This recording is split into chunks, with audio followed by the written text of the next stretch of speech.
थाना सदर डस्का के मूसा धद्दू बसरा में जमीन के तनाज़ा पर 2 ग्रुपों में फायरिंग, जिससे एक शख्स जाँ बहक जबकि 4 शदीद जख्मी हो गए।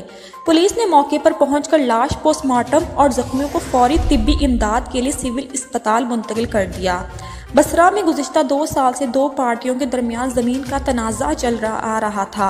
मामूली तलब कलामी पर दोनों ग्रुपों के दरमियान फायरिंग का तबादला हुआ, जिससे सईद ग्रुप की मुबैना तौर फायरिंग के नतीजा में शरीफ ग्रुप का 35 साला फैसल मौके पर जाँ बहक हो गया, जबकि एक राहगीर समेत 4 अफराद शरीफ बिलाल, दानिश और एक नामालूम राहगीर फायर लगने से शदीद जख्मी हो गए।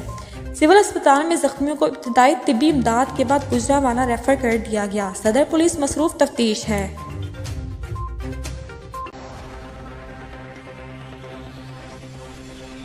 ये थी अब तक की हेडलाइंस। मज़ीद खबरों और प्रोग्राम्स देखने के लिए हमारे YouTube चैनल हमारा न्यूज़ नेटवर्क को सब्सक्राइब करें।